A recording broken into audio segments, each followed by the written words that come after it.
Lloyd Dobler. Cool. That's not that poetic, Lloyd. I actually kind of expected a little more from you. I'm incarcerated, Lloyd! My assault on the world begins now.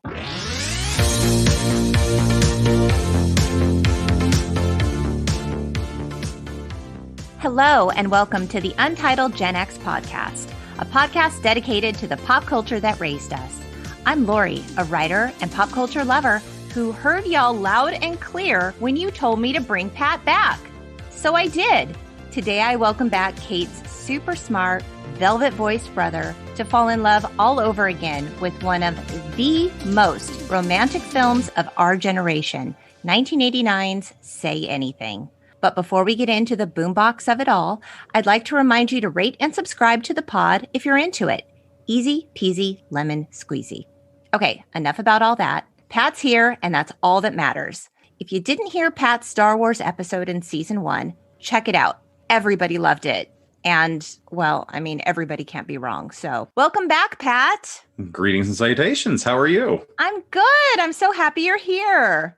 When you said Say Anything, you had me at hello. I'm not trying to steal something from Jerry Maguire and Cameron Crowe's other opus, but, you know, just the idea of that film is phenomenal.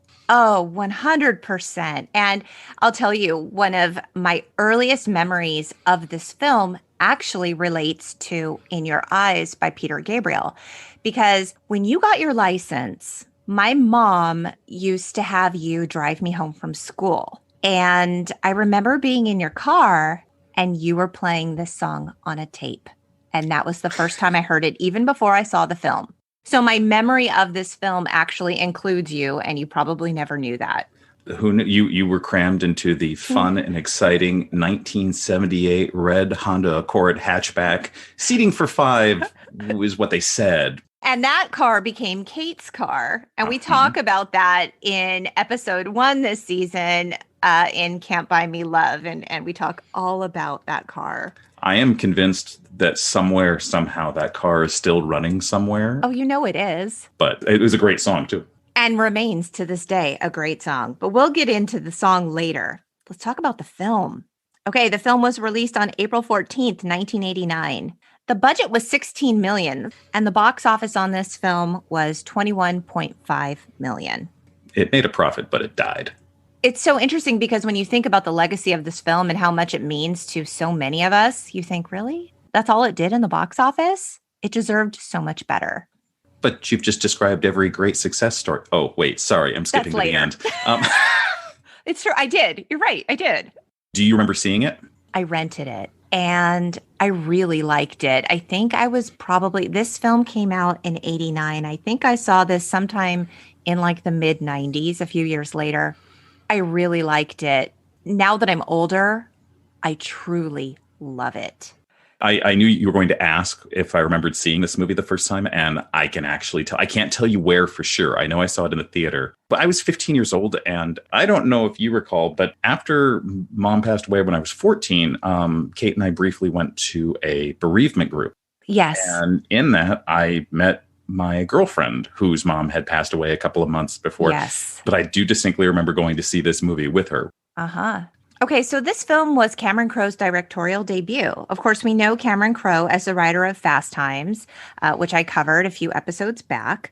And we have Cameron Crowe to thank for, a million movies we all know and love. Singles, Jerry Maguire, Almost Famous, the list goes on and on. Interestingly, Crowe told Entertainment Weekly, a mutual friend introduced me to executive producer James L. Brooks. We made plans to get together, partially as a way of exploring something we could work on. We started talking about life and love. These conversations went on for 4 years, and out of that came Say Anything. He brought him in, Brooks brought him in when he was working on broadcast news. And yes. they connected that way. The connections in this film are crazy of who's connected to who, and it forms like this daisy chain of talent that you just shake your head and go, wow, that's really, really, really impressive. But the other part to the story at the beginning is I was surprised because, Lloyd Dobler is such a character. I mean, he seems so fully formed, and that's not where they started the story. They started the story with Diane. Oh, That James L. interesting. Brooks had seen this very attentive father and daughter crossing from a park. And James L. Brooks saw them, and his first thought was, this will show you a writer-producer's approach. His first thought was, what if that guy's a crook? And so they started with the idea of the golden girl of Diane Court and how she would handle her father being this criminal. You know, he's guilty. We know he's guilty, blah, blah, blah. And so that's where they began it with. I thought they had started with Lloyd because, you know, I figured that was just Cameron Crowe's alter ego. He's an unlikely hero. He's this lovable, unlikely guy who gets the girl. Yeah. He's the underdog. We all love a good underdog story. So you would think that this would begin with him. James L. Brooks tells Cameron Crowe, let's create a hero for her that we haven't seen yet. Oh, I love that. It's a great, and they want to make him a warrior for optimism. That was the line. And that kind of embodies everything about Lloyd.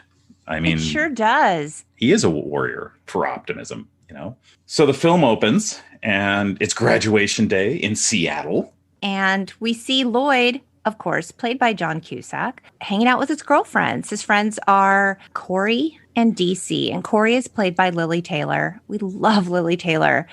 I loved her in Mystic Pizza, but I loved her the most in the River Phoenix film, Dogfight. Did you ever see it? I didn't. Oh, so good. She's always had a look. I loved her when she was on 6 Feet Under, and a recurring role that I was in adoration of. She's fantastic. Anyway, they're in a bedroom and they're talking about Diane Court again. Now, let's talk about the character of Lloyd and the casting. So, of course, John Cusack. It's hard to consider anyone else in that role. He played it so perfectly. We know John Cusack from Better Off Dead, Grosse Point Blank, being John Malkovich, High Fidelity. Everything he touches is amazing. But considered for the role, according to IndieWire, Christian Slater. I could see that. Yeah, I guess I could see it. Kirk Cameron. I have a theory on that one. Oh, what is it? Tell me. Wait till we get to the party scene. Oh, okay. And actually, Robert Downey Jr. was offered the part, but he turned it down. I can see him in this role. RDJ can play anything, and I'm not just saying that because I love Iron Man. The other side to it is John Cusack didn't want it. He had done A Sure Thing. He had done the John Hughes, Bank. He was really resistant to doing a high school movie. He didn't want to get pigeonholed. And it was John Mahoney who had been cast or was being considered to be cast as James Court. Mm-hmm. John Cusack and James Mahoney were doing 8 Men Out about the White baseball. Sox scandal. Yes. Yeah, the 1919 White Sox that threw the World Series. And they were in it together. And James Mahoney came to him and said, you got to do this film. And John Cusack, I don't want to do another high school film. And he was really resistant to wearing even the cap and gown for graduation. That's why he refuses to wear the mortarboard. He's like, he's past this. He's done. It's so funny that you say that because Crowe shared that Cusack said, I never want to graduate again on film. He said he had graduated like 6 times already. And Crowe said, we used to pull out the graduation gown and he'd go, Which I'm sure if you've done it over and over, it stops being special. And he was over it. Right. Lloyd only goes to graduation because Diane's there. Right. That's really it. Even his parents, I don't know if there's a quiet line in there where he calls mom and dad in Germany and his dad is an army guy. And he's like, it's like they were there. And I'm like going, not his sister didn't come. Nobody family, came. Nobody, like the closest parental representation is like, Corey's mom is there and that's it. Right. And so Corey, she's wise in the ways of love. She's had her heart broken. Like she knows some stuff. She's been through some shit. And she's quick to remind Lloyd, Diane Court doesn't go out with guys like you. Now, Pat, let's talk about men who have female best friends. What do you think about it? I know that you are friends with lots of women. And when you were in high school, you had a lot of friends that were girls. I still do. In general, I find it interesting that because generally speaking, I've been closer with women throughout my life. Uh-huh. I find it really interesting that I've got a group of guys that, kind of the cadre of my high school friends. And we, most of us go back to elementary school, but we definitely came together in 6th grade. and I'm really, really tight with them. And I find it interesting because that's a relatively new experience for me. Most of the time I've been friends with women, which means, like Lloyd, you get a woman's perspective on things in a lot of things where it's really hard to be a complete jerk because, you've got your friend sitting there going like, don't you hurt her. And don't you go, do it. Sorry, or you can at least get the perspective. You might still be the jerk, but you've got to work at it. Yeah. Yeah. I think that's true. You also have Corey bringing up the class dynamics. She's a brain with the body of a game show hostess. She doesn't know she's pretty. And brains stay with brains. If a bomb goes off, their genes form the same clicks. And, classic. But I think the thing that shows that Diane doesn't really have any connections to her school is that she's practicing her speech with her dad. Of course, your parents are, they're going to cut you slack for everything. And she has the line of, go back. Right. And he laughs at it. And the joke dies. I mean, it's just, there's crickets. And the dad's the only one that's laughing in the crowd. Right. And that was the part of me that I was just like, any good friend would look at you and say, don't do that. She doesn't have that. No, this is not her zone. This is not her area. And she doesn't have the ability to even pass off a joke. She's been so addicted to her studies of how it plays out. But I do like how they contrast the preparation for, graduation. She's, cap and gown in the car on the way to the ceremony with her dad. And meanwhile, Lloyd is like, he did the equivalent of a selfie with a little timer on his camera and takes a picture of himself in front of his car. Like, so he has a memory. Right. Like, hey, I'm there. I was there. I did a thing. Right. So on graduation day, Lloyd, he's feeling a little bit brave. He's like, I'm going to call her. And Corey's like, we don't want to see you get hurt, Lloyd. And this is Lloyd's classic line. I want to get hurt. Right. I just want to experience anything with Diane Court. It doesn't even matter what it is. Good, bad, or indifferent. Well, it's a second date. We had a first date. We ate at the food court. That's consuming food. That's a date. And that argument. No. It's so sad and so perfect. Yeah. So Diane Court, her character is played by Ione Skye, and she's known for Wayne's World, One Night Stand, Fever Pitch, Return to Babylon, and most recently, HBO's Camping. Did you see it? I haven't. I didn't know she was in it. It's really good. I'm behind. It's really good. She's quirky. She plays it well. Well, coming into the casting of this, the only thing she had really been in that was big is she had been in The River, which is this very intense film made a couple of years before. But her history is interesting because her dad is the 1960s singer Donovan. Yes.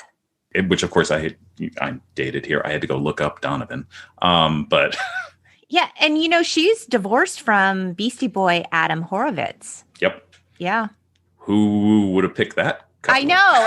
It seems like an unlikely pairing, especially because we think of her as being like her character, right? But she had difficulty relating to the character. She told the LA Times, I wasn't a good student. I grew up with my mother, not my father. I kind of had a wild childhood. Even the father stealing money from old people. I was saying to Cameron, I can't access why this would upset me. And that's, I guess like any actor, especially a young actor who doesn't have a whole bank of experiences to draw from, you are trying to connect it in some way to something within. But it that kind of fits for the character. She's almost like a, tabula rasa, that she hasn't really, all she's done is study. She doesn't really have any experiences to point to, which is why Lloyd is so perfect for her. The perfect match. Throughout the entire party, people are walking up and, he's like, I just remember the one stoner guy. I'm sure he doesn't even have a name in the script. He's like, Lloyd Dobler. Cool. Just like that gives her instant credibility in this world that she's been holding at arm's distance. Yeah, she really has. This is actually the biggest reason why she decided to go out with Lloyd. It's like, I don't know anybody from high school. Like I realized when I was giving my valedictorian speech, these people don't know me. Right. They don't know who I am and I don't know them. And so she's looking back on her time with a measure of regret. I think she was just so busy looking forward that she forgot to live in the now. And it's such a pivotal part of your life. the struggle of high school and trying to figure out who you are and your place and where you want to go next is an important part of character development. And she just like jumped right over that part. And now she's kind of backpedaling a little like, wait, I missed out. I need to experience more. Well, and I think it's something that speaks to, I mean, you and I would argue most people, because high school was such a pivotal time. And my personal theory is that in between ages 12 and 20, everyone goes through something traumatic, something that draws a line in the sand that you can say, oh, before this, I was a kid and now I'm an adult. And whether that's, the death of a family member or, it doesn't have to be anything. It can vary for so many people. It could be the death of your dog.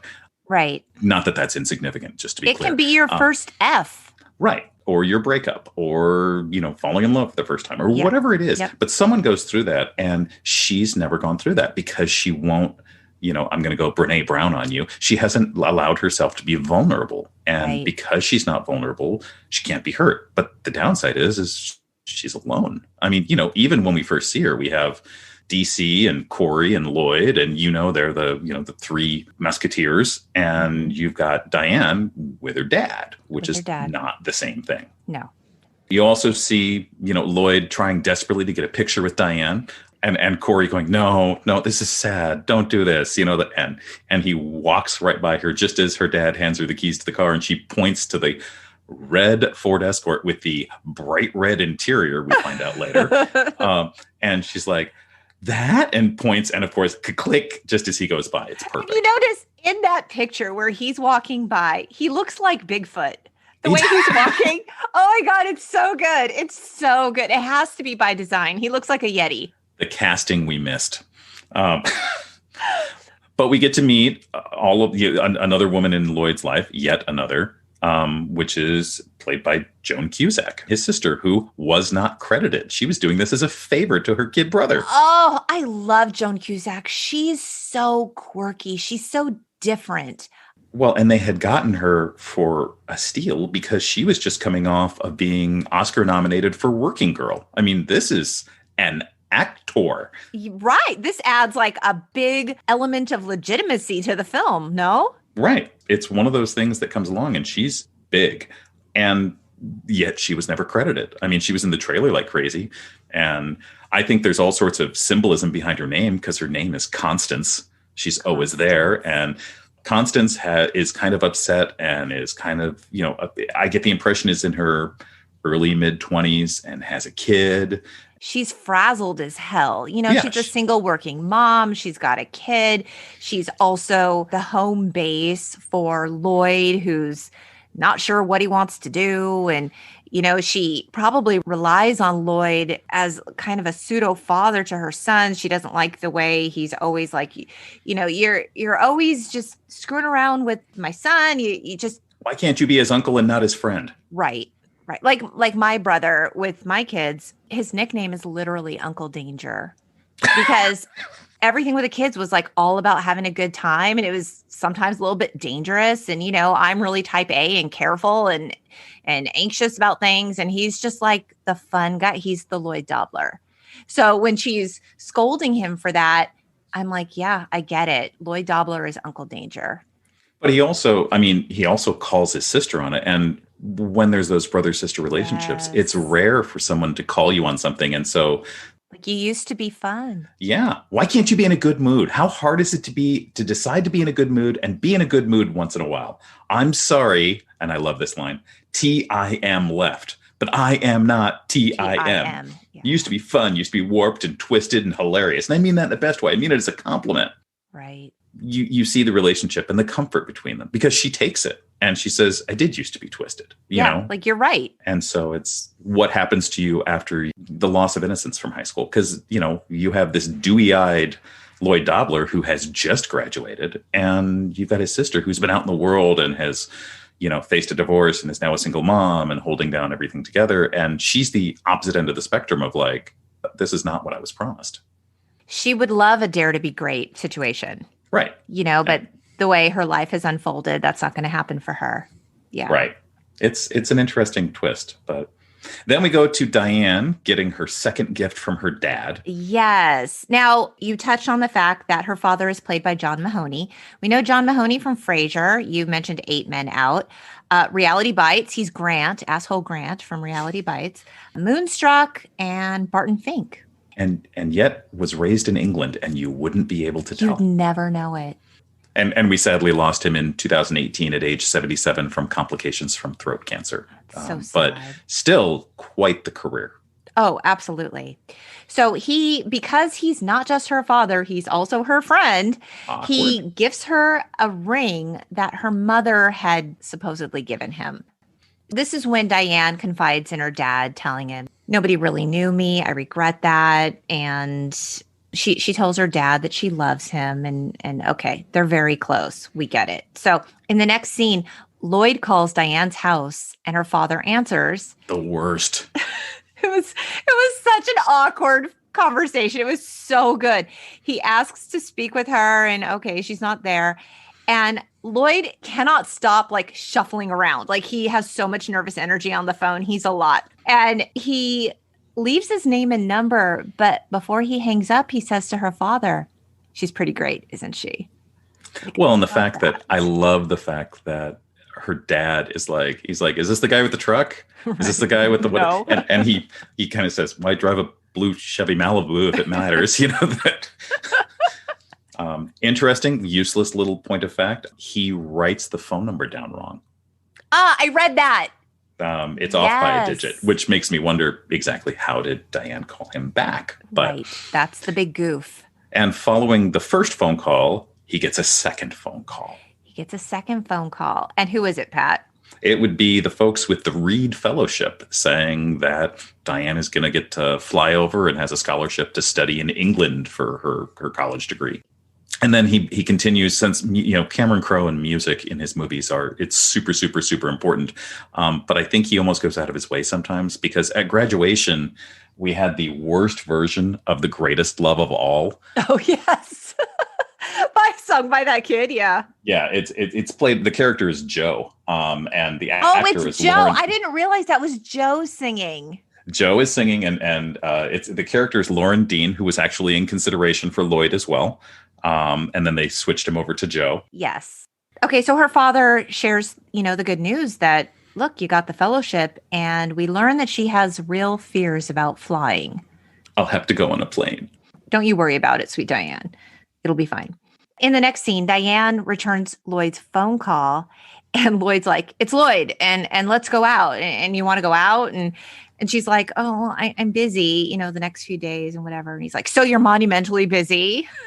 And he finally pitches her on the party at, I'm going to mispronounce it, Valaire's. He's 22, and he comes out of hiding like once a year at this occasion. He dresses up at the Lakeside Rooster, and he makes this drink called the Purple Passion. And, And she's still not really sold. And it's not until he's like, I spent some time in England, and, I could give you tips. And she balks, and he's like, no tips, nothing. Tips.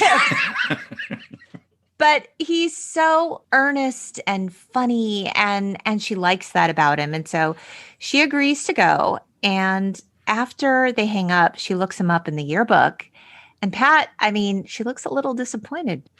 I don't know if she didn't know him, if it was like, oh, I've never seen that guy, or if it's like, oh, him.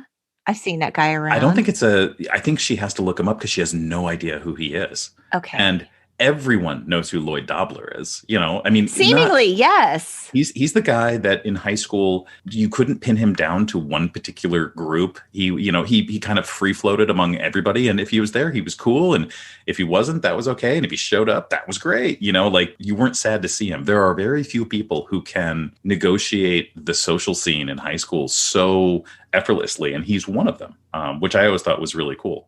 It is really cool, particularly because we find out he was actually gone for a couple of semesters. Like, he was in England.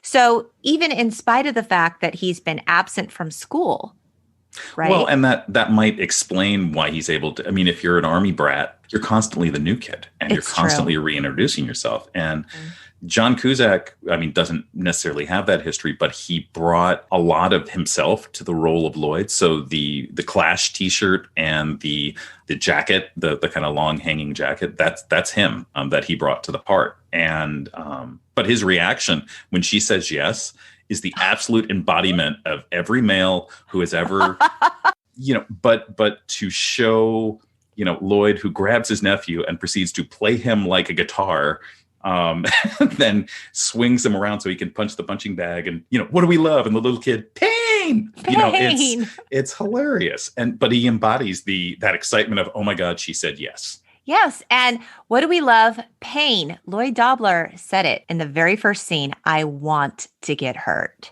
Right. He's ready. He's nervous about meeting her dad and walking up. This actually comes from when he comes up and he meets Mr. Court for the first time. I know you're busy. You don't have to entertain me, but you can trust me. I'll tell you about myself. I'm 19, been overseas for a couple semesters. Now I'm back. I'm an athlete, so I rarely drink. Ever heard of kickboxing, sport of the future? Don the Dragon Wilson, Benny Urquidez, Murray Smith, champions of the sport? I can see by your face, no. My point is you can relax. Your daughter will be safe with me for the next 7 to 8 hours, sir. Sir. It's like he's rehearsed this whole routine.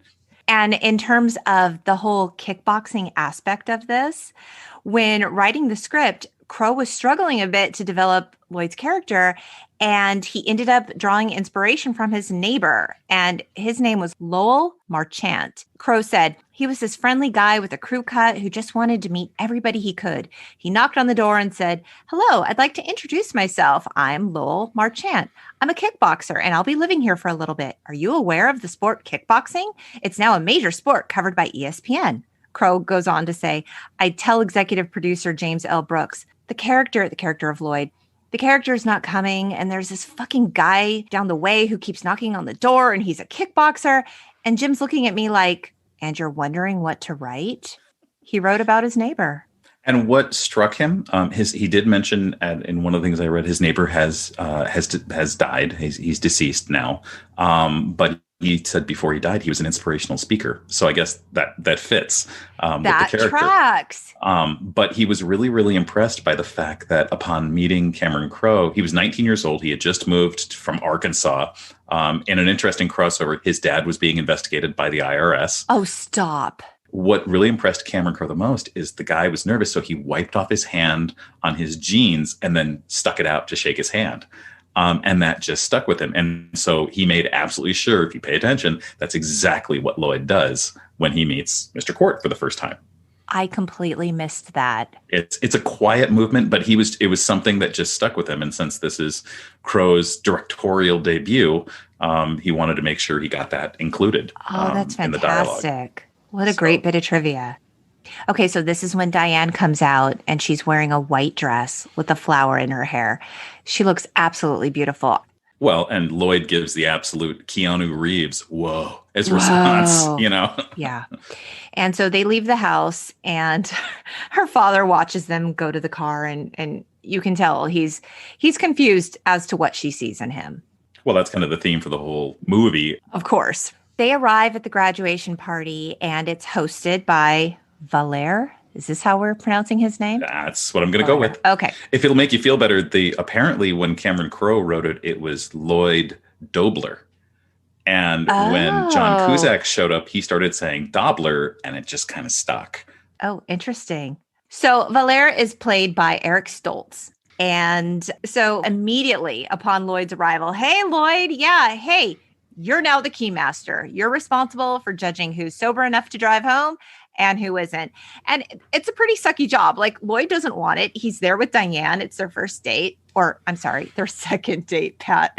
Remember, food court. Depends on how you count. Yeah. But he's a good guy, so, he does it. But Eric Stoltz, what was really kind of fun about this is, in addition to playing Valère, he was a production assistant on the movie, and he ended up being sent to get coffee for everyone. Oh, that's so fantastic. He was getting his start. Stoltz told Movie Hole, I still have people come up to me at parties and hand me their keys. This is still a thing that happens. You should look at him and say, like, no, I'm not that guy. Poor Eric Stoltz. But we also get introduced to another icon of the screen, which is Jeremy Piven as the drunk, crazy guy who comes running up to him and, here are my keys! And Lloyd's great line in the background that I love. You hear, I wish you had done that without your keys in your hand. Yes, yes. And also at the party is Sheila, played by Kim Walker. You might recognize her as the Red Heather in Heathers. Okay, so I've got a couple of missing characters that I get really curious about, and I had to go look a few of them up because the party, you meet a lot of people. Yes. The guy we meet after Jeremy Piven is the character, the kind of nerdy character, punk nerd of Mike Cameron. Yes. Okay. Yes, I know who he is. He has the great line of, how'd you get Diane Cord to go out with you? I called her up. But how come it worked? I mean, like, what are you? I'm Lloyd Dobler. I'm Lloyd Dobler. And that's great. This gives me hope. Thanks. And so here's my Kirk Cameron theory. It's Mike Cameron. So I'm wondering, the character from Growing Pains was Mike Seaver, yes, played by Kirk Cameron. So do you get Mike Cameron from that? I have no clue, but that's what I had to go look it up because I'm like, wasn't that the guy? Wasn't that the character's name from Growing Pains? No, it's Mike Seaver, but then it was Mike Cameron. Well, do you know who it's played by? I do know who it's played by, but I will let you give it away. Okay. Jason Gould, son of Elliot Gould and my Shiro, my personal Shiro, Barbara Streisand. Well, and Elliot Gould, I mean, aside from being the legend before this, I mean, some of our audience, the only way they're going to know who Elliot Gould is, they're going to know him as Monica's dad from Monica Friends. And Ross's dad, yeah, from Friends. But we get the names go further because we also find out what Corey's last name is, which is Flood. And yes. So we have her singing her 63 songs about I've Joe. written 63 songs about Joe, and I'm going to play every single one of them tonight. Cameron Crowe had met someone in Boston who had written a bunch of songs about Joe. And I think Lily Taylor talked about getting to meet her like years later. And she's like, and she was still writing about Joe. She was still talking about Joe all that time later. Can you imagine? No. I mean, there's a degree where you're just like, wow, you've got to get past this. Like, you need some professional help. Yeah. But even her line, this is where the script gets, phenomenal, where she's sitting there and she's talking, they're like, well, you did try to kill yourself over the guy. Right. She's like, stop. I am fine now. I am all right. All everybody does is ask me about this and I'm fine. Pause, beat. Did Joe come with Mimi tonight? Right. And Mimi played by China Phillips. From Wilson Phillips. Yeah.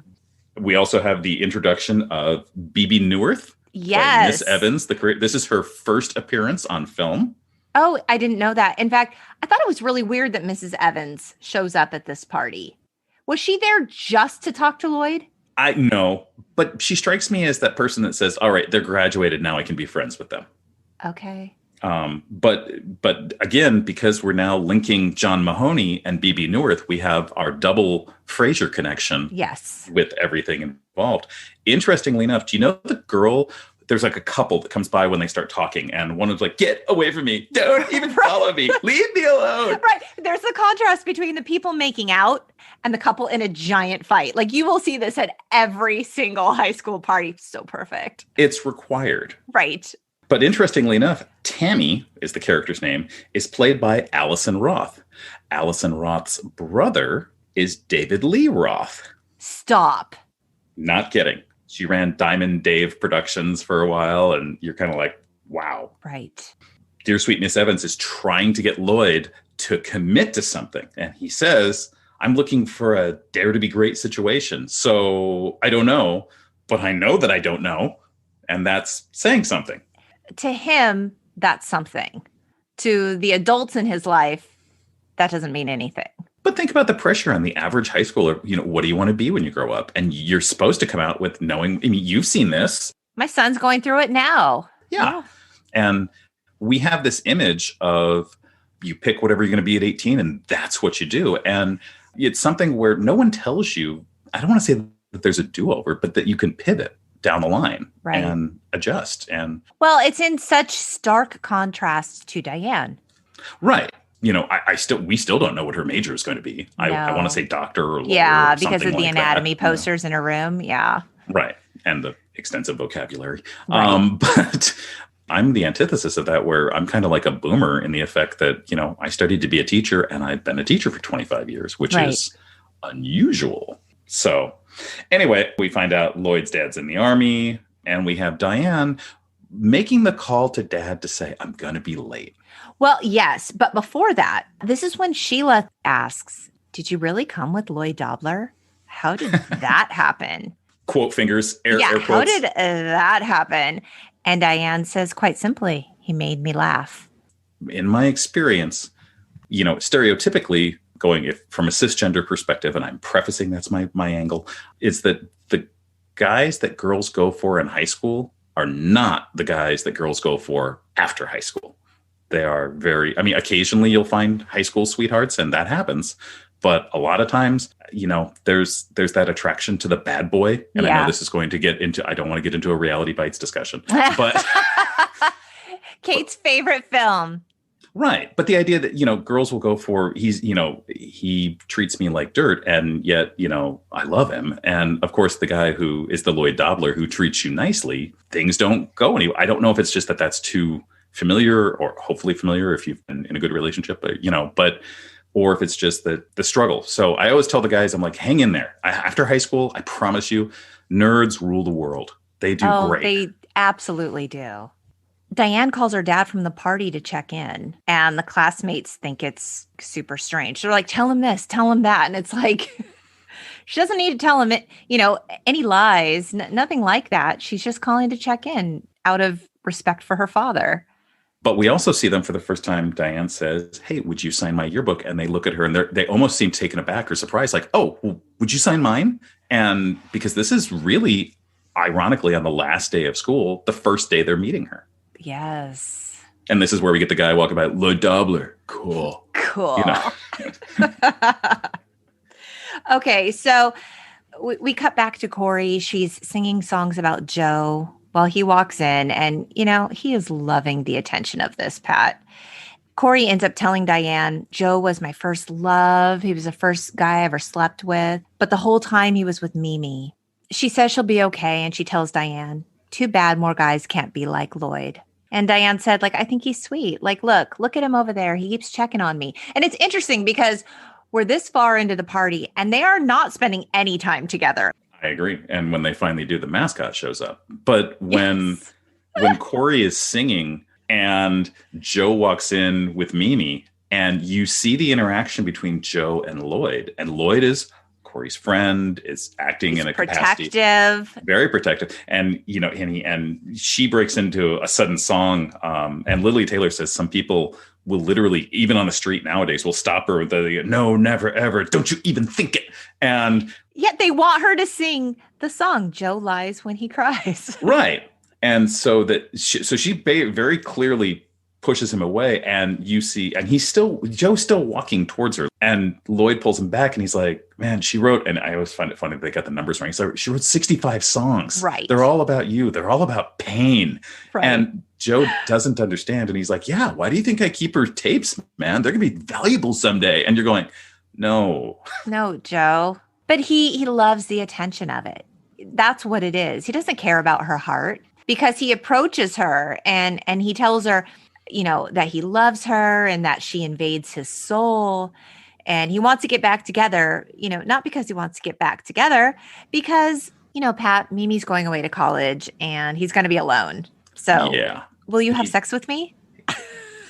I have to admit that line sticks with me. And it sticks with me because we like Corey, and we think of Corey as she's a bright, intelligent, capable. I mean, she's got a blind spot for him, but fine. But the line of have sex with me, isn't Joe supposed to be a little bit smoother than that? I mean, not, at least make love or some other term. Oh, I hate that term. Oh, I find it so gross. He wouldn't sit there and say, you want to boink. I mean, I know, it's just, but I just, every time I hear it, it's way too flowery. That's my own personal issue. We can move on. A part of me wonders if I just want him to be smoother because I like Corey. I don't want to see her get taken advantage by. I mean, at least let him be smooth, But he's so unsmooth. The fact, like, I want to get back together because Mimi's going to college and I'm going to be alone. Not I want to get back together because you invade my soul, which is also hilarious. But it's because Mimi's going away and I'm going to be alone. So, yeah. Thankfully, to her credit, she sighs, she gives him a hug, and she's like, goodbye, Joe. I was so proud of her. I didn't think it was going to go that way. Well, and too many times we see when it doesn't. Right. And it happens again and again and again and again and again. But presumably, it's like her mom's line, do everyone who loves you a favor and stay away from Joe. Exactly. So, yeah. So we're at the end of the party. And Lloyd and Diane go to leave. And because he's like, finally, I'm going to get some, time with Diane here. And they discover, shit, there's one key left. Valere says, back bathroom. And they go back there. And who do we find? Mike Cameron, yeah. And Valere does the guy bro reach across, tap on Lloyd's shoulder, like, it's on you. And suddenly they're driving. So now Lloyd and Diane spend the rest of the evening driving around looking for this kid's house. He's so drunk, he doesn't know where he lives. 3 hours later, in the daylight hours, they finally find it. And then they like throw him out of the car. He's like, that's it. That's my house. And they're like, "Urgh." And he's like, hey, we can get together. Get out of my car. Yes, exactly. So now they're finally alone all these hours later. And Diane begins to read from her yearbook, and it's filled with passages of people saying that they wish they knew her better. And she's thankful to Lloyd for taking her to the party because for the first time, she actually felt like she was part of high school, even if only for a few hours. So, well, and Lloyd says it. He says they knew of you. Now they know you. Yeah. They end up finally walking around. They go to the 7-Eleven. And they decide to walk Diane home from there. And this is when Diane tells Lloyd that her parents split when she was 13, and she had to choose between her parents. And she chose her dad because he just felt safer. And Lloyd points out the glass in her way as a broken bottle and kind of kicks it out of the way. And he directs her around it, and they walk back. And she refers to him as dun, dun, dun, basic. Which I don't think has the same meaning as it does today. No, I don't think so. But we do learn that Diane has 16 more weeks before she leaves. Right. And he's going to spend every single one of them with her if he can. That's what he wants to do. And she tells him to call her, and she gives him, it's a genuine, awkward, very fast hug. And then she just kind of runs away from him. But again, this fits for her. She hasn't let anybody in as a friend, let alone boyfriend or anything. I mean, presumably she's gone out because she's gone on a date with a guy in a truck and a guy in this car. So that fits. And she talks to her dad about it. And this is when she calls him basic. Right. She does say that he was such a gentleman. She said he was funny and nervous and strange. Yep. At least in this moment, I kind of feel like James Court, as the dad, looking out, he sees Lloyd and he recognizes the youthful exuberance and the excitement of, oh my God, the date went well. So we jump over to Corey is afraid for Lloyd because it's the family audition. Right. Lloyd's a nightmare with parents. Right. And in the next scene, Lloyd's in Diane's room while she tries to figure out something to wear for dinner. It's odd that he's there while she's trying to figure out what she's going to wear. Like, he should really just be in the showing up room, for dinner. Waiting. Yeah. But I do find myself wondering, okay, so we have Diane doesn't really have any experience dating or anything like that, but we also don't have her dad having any experience with Diane dating. So maybe he's like, okay, yeah, if you guys want to go up to your room. I mean, I presume my mental image is the door's open, so it's not like they're doing anything. I mean, to some degree, does he trust her? I mean, she trusts him implicitly. Does it go the other way where, of course, my daughter wouldn't do anything like that? Yeah, I don't know. So he's in her room. She's trying to figure out what to wear. And her room's full of, a bunch of anatomy posters and tons of books. And the dictionary. And the dictionary with all the words that she's looked up, millions of words. And coming to dinner is like her dad's accountant or something, a bookkeeper. Yeah. And then some people from the retirement home. At dinner, it's clear that Diane and her dad are very close. They finish each other's sentences. This is when the people at dinner ask for Lloyd's plans for the future. And he says to spend as much time with Diane before she leaves. And then he says, oh, you mean like like for a job. And this is when he gives his famous career speech about not wanting to sell anything, buy anything, or process anything as a career. He doesn't want to sell anything bought or processed, or buy anything sold or processed, or process anything sold, bought, or processed, or repair anything sold, bought, or, as a career. I don't want to do that. I don't want to do that. And you know what, Pat? Fair. I don't want to do that either. My dad wants me to join with the Army. He wants to pull some strings, but I can't join that corporation. That corporation. That's what he said. So iconic. And then we have the dun-dun-dun moment, and the IRS agents show up at the door. And inform Diane's father that he's under investigation for the tax years of 1982 through 1986. And Diane's dad is embarrassed that they're there while he has guests. He's appalled. He shuts the door on them. Not before they don't mention, we will be talking to your ex-wife. And is this the next scene where Diane is with her mom? Because I left that out completely out of my notes.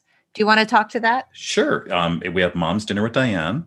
Mom is also uncredited, but is played by Lois Chiles, who, boy, you're going to love this trivia. She played Agent Holly Goodhead in the 1979 James Bond movie Moonraker with Roger Moore's 007. Oh, good Lord. So she's an established actress, but okay. I'd like to think this is a slightly more complex part than Agent Holly Goodhead.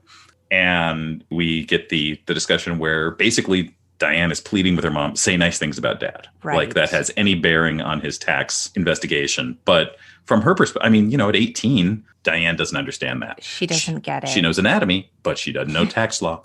Yes. At least not yet.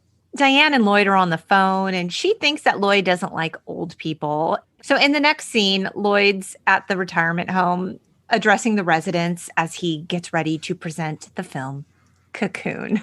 This was the very first scene that was shot for the whole movie. Oh, it was. It was. And it was Cameron Crowe's first time behind the camera. And so they did the shot and he's like, that's great. That's great. Now where do we go? And the director of photography is like, now we do the close-ups. And Cameron Crowe was just mortified and embarrassment of like, I should have known that. I can't believe. And he literally struggled to come back to not, because this is his first time helming things. And so he was just horrified.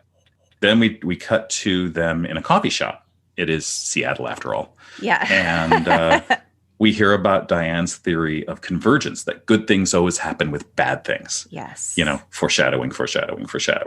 She says to him, well, we can be friends. And he's like, yeah, with potential. Yes. So this is when Lloyd in the next scene is teaching Diane how to drive her stick shift car. Remember stick shifts? I do. I actually don't know how to drive one. I never had Seriously? one. Yeah, I know. I should have taught you how to drive one. I know you should have, Pat. Come on. And this is when we get the romantic montage. It's my favorite part of any romantic comedy. Throughout this montage, we see them walking together, kissing in the park. It's all very romantic. They're falling in love. And we finally end up with the car, the Malibu, parked by the ocean, and of course end up having sex for the first time. And the thing I find funny about it is that a lot of it is made, especially in, you did Fast Times with Ridgemont High with, I'm sorry, who's the actress? Not Jennifer Jason Leigh. Who plays the younger one?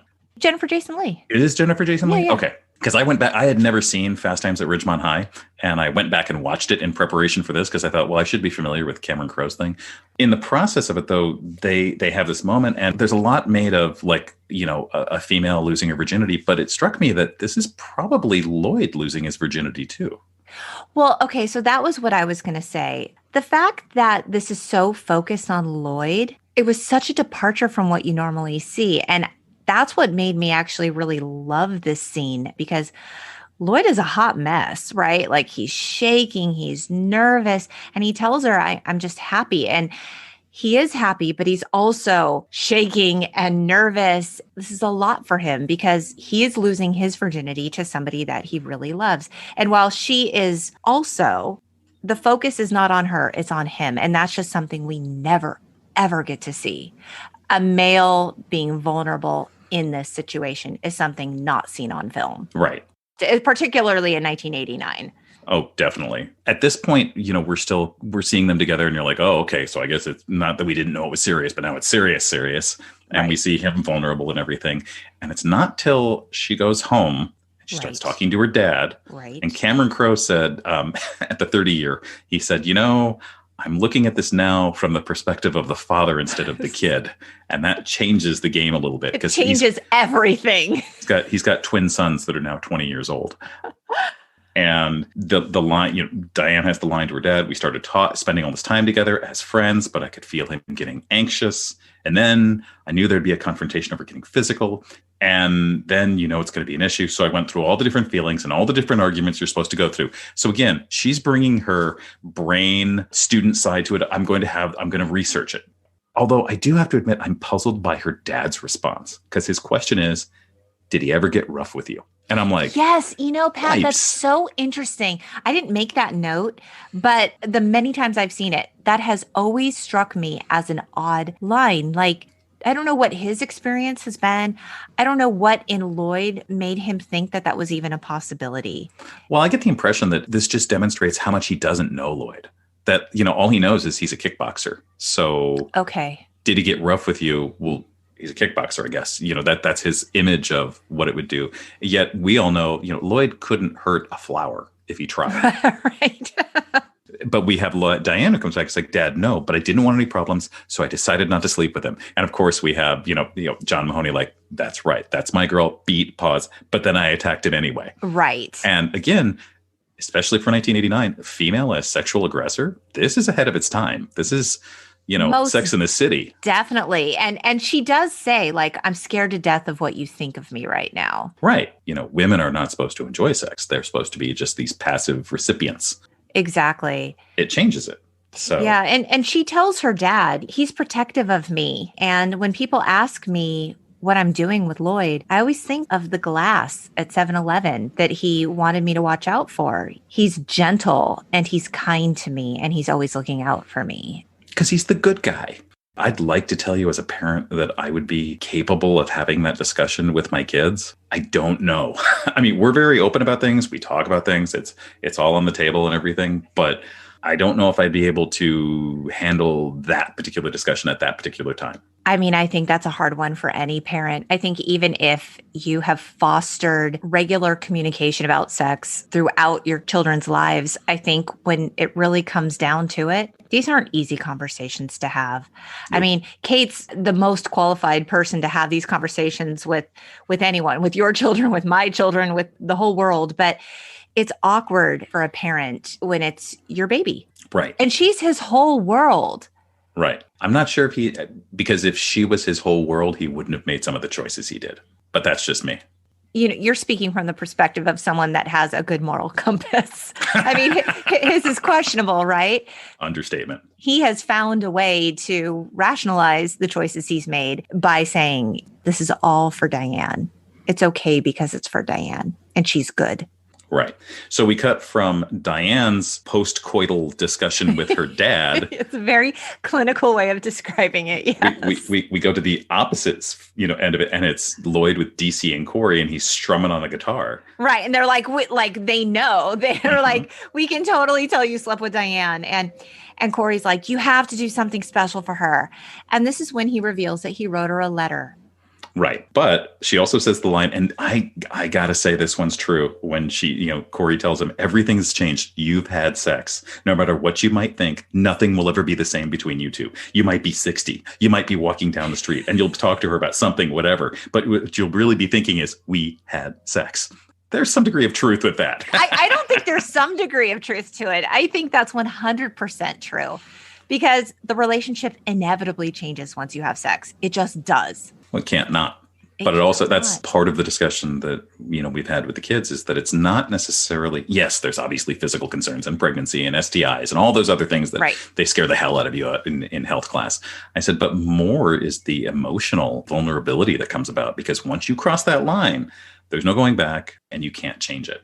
No. And I don't mean just virginity. I mean just in any relationship. It changes fundamentally. Oh, absolutely. I mean, the emotional component is far too big to ignore. And Lloyd looks like he's on top of the world, right? There's this quiet confidence he now possesses in that me and Diane, the woman of my dreams, have shared the most intimate moment. Right. Well, we'll get to that in a second. Hang on. Yes. And so he has the card. He has the letter. The letter is so simple, right? It just says, Diane, I'll always be there for you. All the love in my heart, Lloyd. Right. And the girls gush all over this. I'm like, that's not that poetic, Lloyd. I actually kind of expected a little more from you. But it is straightforward. It is to the point, and that fits with his character too. And unlike Joe, Lloyd will always be there for her. Well, and that, I mean, I do find it funny that, again, Corey's point of reference is, you've got to do something special. You've got to show her that you're not like Joe. And it's like, right. So that's your dare to be great situation. Don't be like Joe, Setting the bar really low. Yes. Pretty much. So Diane is thinking twice about her fellowship now that her father is under investigation. And her dad's like, nope, you're going. Is this about the other morning? Is that the situation about the discussion the other morning? And we cut back to Mr. Court. I just think you should break up with him. Give him this pen. Well, his argument is, you should just go on this trip without any attachments. This is when she admits that she loves him. And this is when her father admits, they think I'm guilty. Which has been underlying. We had the investigation occurring just before this. Yes. And the fact of the matter is that it's closing in and he knows it and he's guilty as hell. And we as the audience don't know he's guilty as hell yet. But there's also a point where the IRS does not investigate you unless there's something that was a tip off. Right. And I get the impression that up until now, he's been telling her, it's fine, everything's okay. He's been sheltering her from it as much as possible while she's off enjoying her last few weeks before she goes. When he says they think I'm guilty and he breaks an embrace, they're like hugging or something, and he like walks away from her and she's left literally with her arm outstretched, like almost hurt by the fact that there's a physical separation that has occurred. And it's the first time we start to see like, oh, well, Diane is capable of being a person on her own, which is a good thing. And then we cut to Lloyd at work. He's now teaching kickboxing. Did you know that the dojo that he's teaching kickboxing in is the same dojo used in 1984's The Karate Kid? Nice. Isn't that cool? He actually trained in kickboxing and now he's got a black belt in it. That's so cool. Which, talk about, hey, I've got to pick up a skill for a film. Might as well keep up with it. Man, that's a good workout too. Darn curious. And we have the moment in the car. Oh, the car. Pat, when you think back on all of your relationships when you were young, so much of it happened in the car. That's because you couldn't go inside. I guess. It's like, but like the really deep, heavy conversation always happened in the car. I have another word for really deep, heavy conversation. Are you talking about other things that happen in cars sometimes? But yeah, no, I mean, it starts that way. You end up having these deep philosophical, why are we here, 2 a.m, whatevers. But even like the real, like the come to Jesus moments of your relationship. When I think about the fights I've had in cars or the tears I've cried in cars or the confessions I've made in cars, when you're a teenager, it's everything. Your freedom physically, obviously, to be able to go from location to location, but it's your freedom to express yourself, whether it be, through your voice or express your feelings for someone. It's always in the car. I agree. And I think that's reflected in this film. I mean, when they're talking and suddenly Lloyd pulls the car over and he's like, wait a minute, did you just break up with me? Right. And so he's like, I feel like a dick. You must think I'm a dick. No, right. I don't. Yeah, you do. Lloyd, we shared the most intimate thing two people could share. You shared it with a dick, which technically, but. I mean, he's devastated. She didn't want him to say it. Like she knew he was going to say, I love you. She knew it. And she was like, don't. And he's like, I love you. Right. And yet, ironically, scene before, she was confessing her love to her father, which is probably the hardest person to talk to about it. Absolutely. I think this is Diane, like many of us, that when we're young, our parents are older, they know better. I'm going to follow their lead. I'm going to do what they think is right because, they've got more experience with it. And she trusts him. I trust him. He feels safe. Right. But we all do that, where we follow our parents' lead because they know what they're doing. And, as we get older, you suddenly see your parents as people. And guess what? Those people make mistakes. Yeah. And it's an odyssey. That discovery it's not for the faint-hearted. And it happens to all of us. Right. And this is when she tells him to write her and she gives him the pen.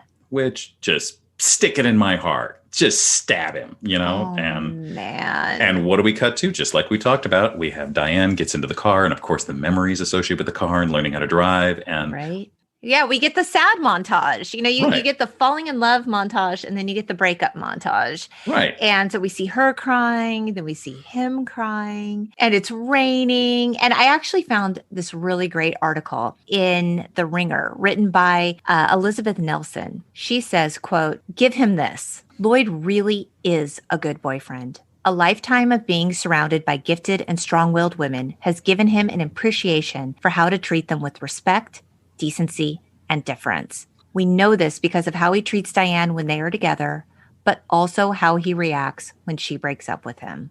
I think that's really true. He's all about the grand gesture, as we will see. And as much as this is hurting him, he's not being a dick to her. Like, he calls himself a dick. Like, I'm a dick. No, you're actually not a dick. You're sad, and it's okay to be sad. But he has treated her so well throughout all of this.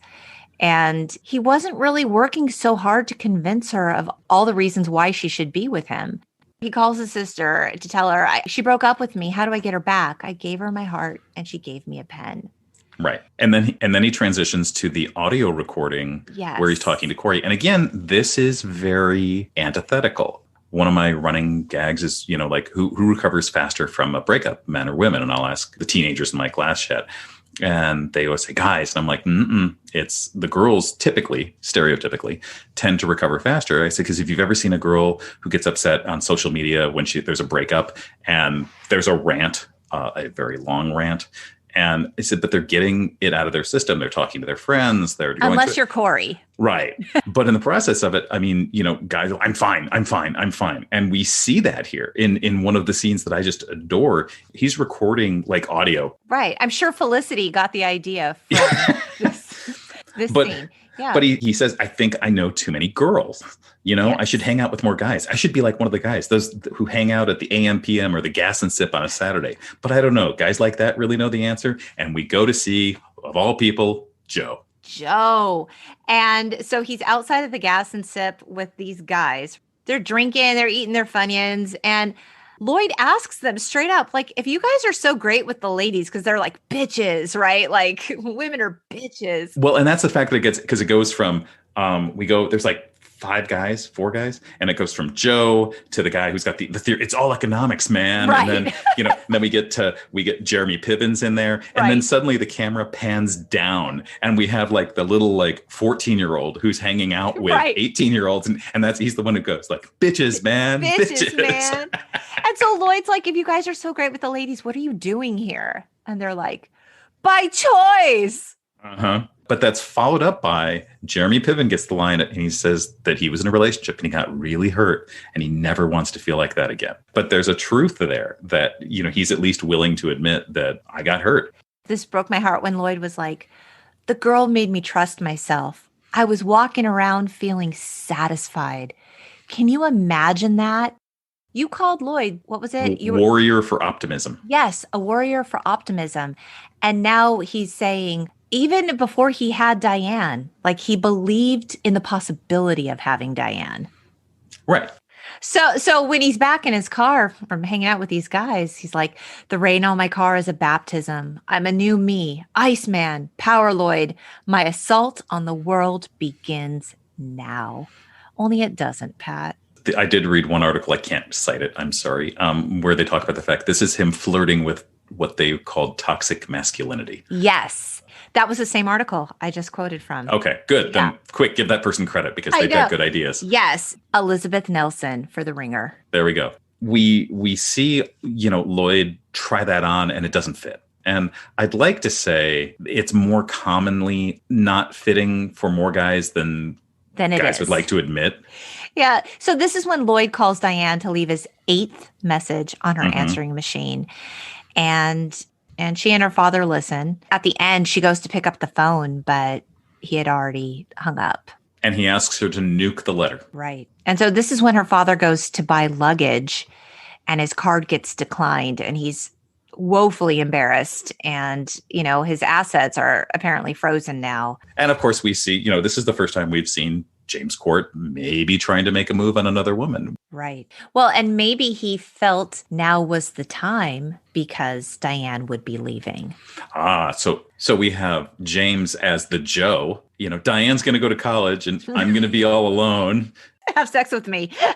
and it's also a convergence thing of good things happen with bad things. My daughter's going off to college, but I'll be lonely. Right. Suddenly we see, again, the walls closing in and James is in the bathtub. Fully clothed, crying. Which brings us to probably the most iconic scene in this entire film. Yes. So we cut to Diane laying in bed at night with her windows open as In Your Eyes plays from the street outside. Now, we didn't mention it, but when they were in the car, when they had sex, In Your Eyes was playing. Yep.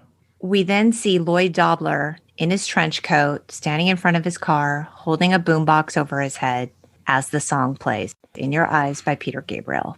And John Cusack didn't want to do this. He thought it was too passive for Lloyd. And in fact, he was finally able to kind of get around that once he decided that this would be Lloyd's final stand. And the funny part, when they filmed it, it's filmed completely separately. The interior shot of Diane turning over and stuff like that was shot on one day, and the shot of Lloyd doing it, standing there with the boombox was shot across from the 7-Eleven in Burbank somewhere. How romantic. With, the grass behind him. And the decision about the song, James L. Brooks was talking about the fact that Cameron Crowe, they experimented with a couple of songs, and Cameron had even spoken to some musicians who had written a song for it, but he felt like it gave too much away. And finally he heard In Your Eyes on a tape from his wife from their wedding or something, and he loved it.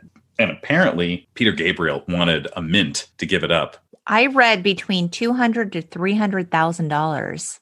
Yeah, it was a lot of money. But Cameron Crowe was insistent, but and James L. Brooks said, yeah, I think the artist had a personal connection. So of course I got really curious, like, what's the personal connection? According to Gabriel himself, the lyrics of In Your Eyes, which are inspired by the African tradition, can either refer to a romantic relationship between a man and a woman, or a divine relationship between someone and his God.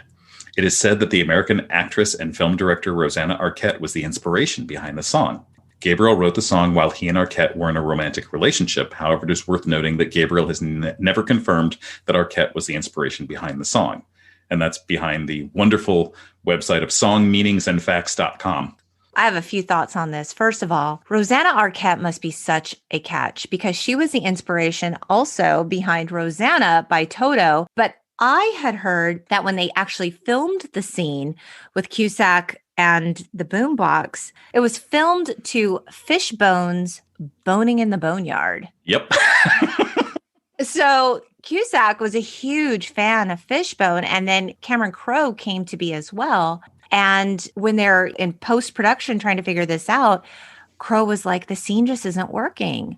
And I had read there was another Fishbone song that they were going to use in this scene, but the actual filming of it was to Boning in the Backyard. But I don't know that that was actually intended originally to be in the film. The point of it is that you've got to choose. This is the skill of post-production, that they're able to go back in and insert it where they needed to. And James L. Brooks was like, there's something to be said for passion because, Cameron Crowe was insistent that it's got to be this song. Right. And so they did it. And apparently it has been such a thing that it's been, I think I sent you that link of the places where it has been referenced and parodied. And fantastic. The two that always stand out to me, sorry, fanboy. One is Ready Player One, but the other one is Deadpool 2 with Deadpool holding it up. Yes. And it's I'm So Lost Without You, which is just hilarious. But it's been used over and over. It's like the standard go-to of when you want to show I'm deeply passionate about something and I'm going to stand for it. Yeah. My husband has pulled this move on me. We have a 2-story house and you can, look down into the first story. And he has done that with an iPad playing a song for me. Did it work? I mean, did it work? I laughed at it.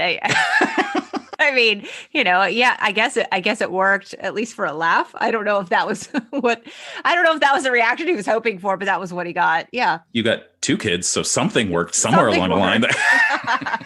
So Crowe has actually said about this scene, that scene is like Romeo under the trellis, but I have this feeling when I watch it that it's filled with double emotion. both with the story and the actors whose own trepidation bleeds in. It's iconic, and it stands the test of time because 32 years later, we're still talking about it. And we still remember it. About it. And anyone from our generation, and I would argue anyone who's even seen the movie, even if it's not your generation, our kids could watch that scene. And if someone stood there, first of all, they'd look and go like, why are you holding a boombox? What is that? Yeah. You know, but it stands in there. It still works. Well, the beauty and the heartbreak of that moment, I will say, is number one, she never goes out to see what's going on. And that's like you're saying, stab me in the heart with that pen. It's not even like she saw him and she walked away. She just didn't even get out of bed. But in her defense, she's the newbie. Even at 18, she has no clue how to handle her emotional weight. She's never done anything like this. All she knows is, I've always listened to Dad. Yeah. So this scene was actually inspired by Crowe's real life and his first heartbreak specifically. He said, "She fell for me and I fell for her, but not at the same time. And yes, I used to drive by her house late at night listening to music, feeling like a sap and somehow heroic at the same time. She was already with someone new, but I was going to wave the flag of our great love, even if I was the only one at the ceremony." Which again speaks to the truth of, I don't know a single guy at one point or another who hasn't done the stalker move of driving by her house. Right. But to Cusack's point, for Cusack to be able to play this convincingly, it had to be his last stand. So for him, he was waving the flag of their great love, and he did end up being the only one at the ceremony. Right.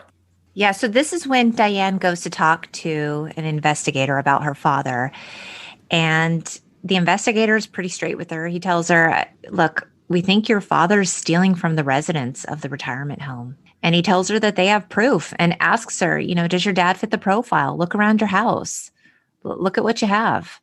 And then he offers her, ironically, pretty paternal advice. Don't let your father's business infect your life.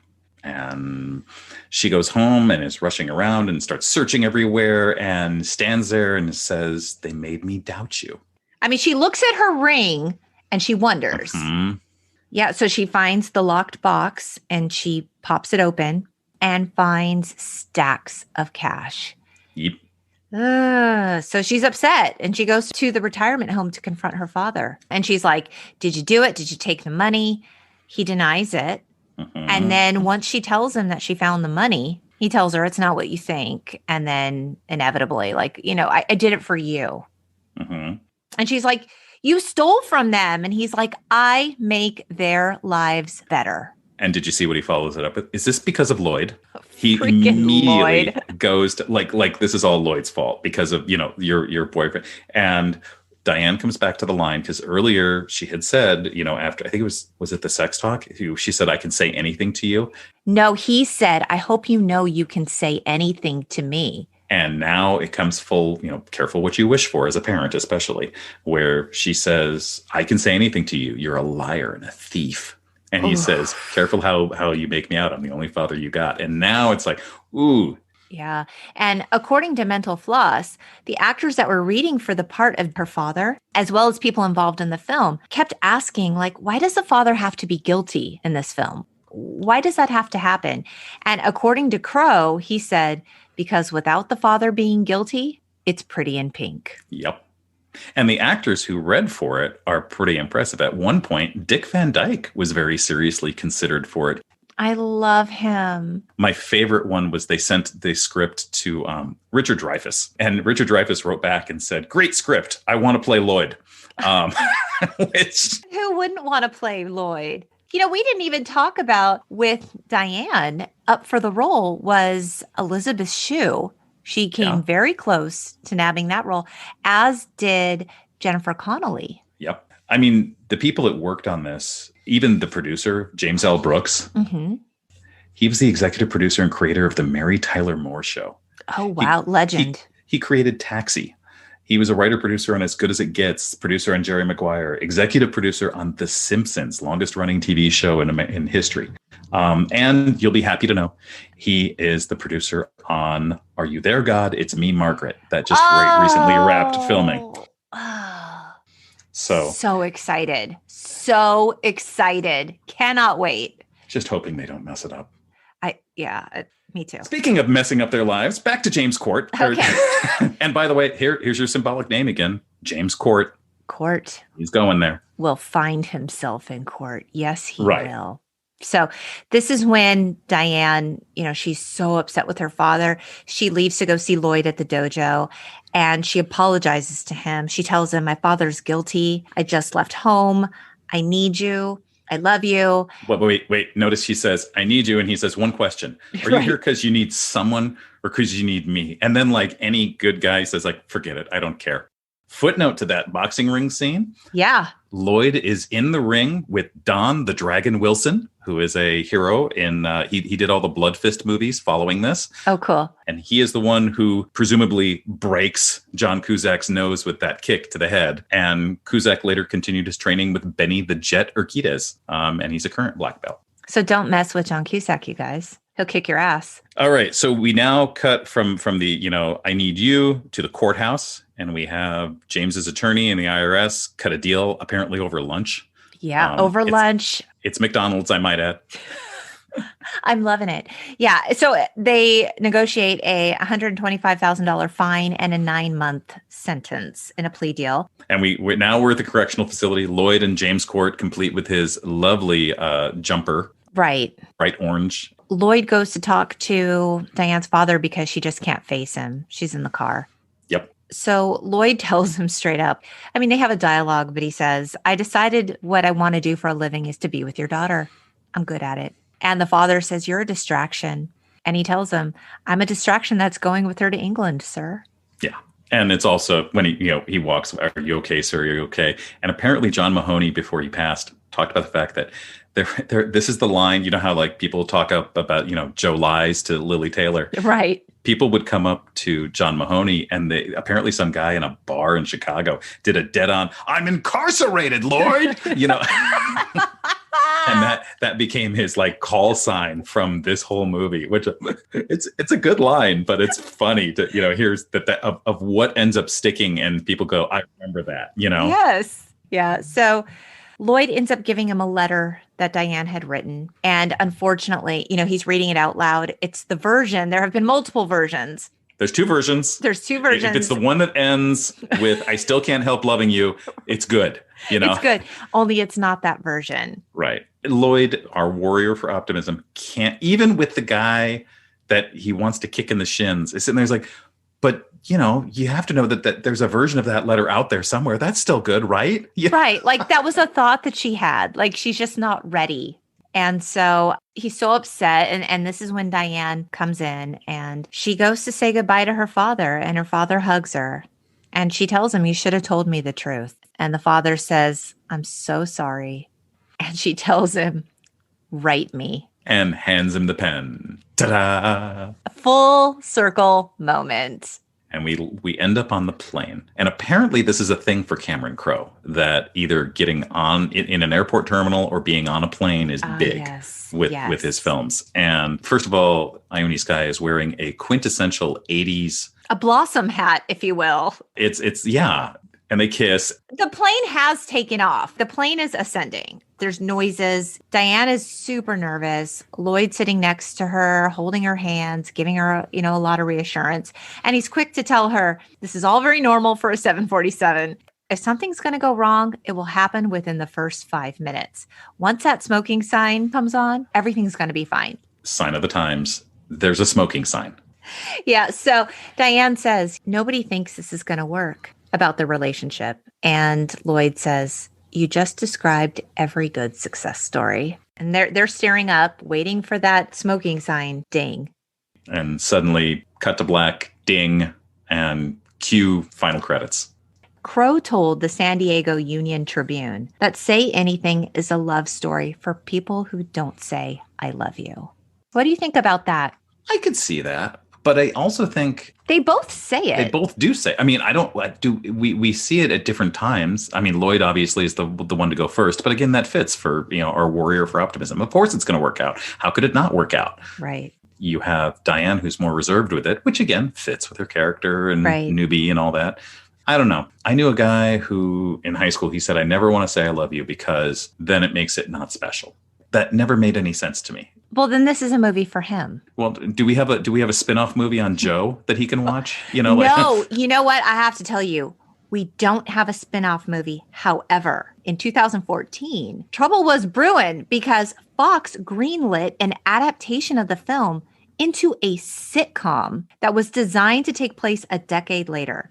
Just no. First of all, it's a bad idea. Let me just start there. But secondly, they didn't get Crowe's permission. And Crowe took to Twitter to say anything, the TV show. And then he tags John Cusack and Ione Skye. And I have no involvement except in trying to stop it. And stop it they did. They tried to do it with Fast Times. It bombed. You just don't. There aren't very many cases where it'll work as a feature and work as a series. No. But in regard to a sequel, Crowe said, I only mentioned it to Cusack once. I really did think that Lloyd could be worth revisiting in maybe a completely different context. So I don't know. I guess it would be a spiritual follow-up. I don't know how strict of a sequel it would be. I don't know which characters would appear or reappear. It just feels like a character I could still write for. And Cusack told The View that he'd be open to doing a sequel if Crowe asked him. There's an old line with screenwriting that says, show me something again, but different. Yeah. And I mean, I think that's what Crowe is saying when he's saying, like, it would have to be in a completely different context. The fact that he still feels like Lloyd Dobler is a character that he can write for, I'm into it. I'm into wherever Crowe would want to take that because I trust him as a filmmaker. I mean, he just really has such a knack for storytelling and human emotion. I think as not a sequel per se, but like the spiritual continuance is Jerry Maguire, an idealistic person who's in a cynical world and has to deal with it. Yeah. I would hate to see Lloyd middle-aged and the kids have moved out and he's going through a midlife crisis or trying to go out and buy a sports car. You'd be crushed to know that Lloyd didn't live the life, the dare to be great. I get nervous whenever they talk about like remaking certain films like Ferris Bueller or, there's even been talk about redoing The Goonies or The Breakfast Club. And it's like, don't mess with it. Just leave it. Don't fuck it up. It's perfect the way it is. Pretty much. Yeah. Do you have any final thoughts on this? Have you shown it to your kids? I don't think I have. I know I showed this to one of my high school classes a while back. And I remember thinking at the time going, I don't know if this ages as well for them, if they can interpret it as well. Have you shown your kids? Yes, I watched this with my son, my 18-year-old son, but we watched it a while back. I want to say he was maybe 13. I went on a kick with him and we watched The Breakfast Club and Say Anything and Ferris Bueller. It was just kind of like an 80s marathon of my favorite films. And he really liked this movie. And I think even though he was on the young end, I think he really did appreciate it. And of course, like you said, this has been parodied so often. When we went and saw Deadpool in the theater, he immediately knew what this was from. He's like, he whispered to me, that's from Say Anything. I'm like, yeah, it is. So further proof that you're raising him right. Further proof that, there's a little bit of Lloyd Dobler in him too. So it's a film, particularly for men, that gives them permission or license to be more sensitive, to be more in touch with their feelings and not be afraid of the grand gesture. I agree. And, at the end of the day, you've just described every great success story. Yes. So with that, thank you so much for joining us, Pat. Everyone that reached out to me after Star Wars, I said, don't worry, he's coming back. I don't know if I can afford to pay all those people the $20 I promised them. Well, it's a lot of dollars. A lot of people reached out, so you should feel really good about that. And to all of you listening, thank you so much. You can find us on the web at untitledgenxpodcast.com. We're also on Facebook and Instagram at the Untitled Gen X Podcast. We hope you keep in touch, beautiful people. Bye. Take it easy.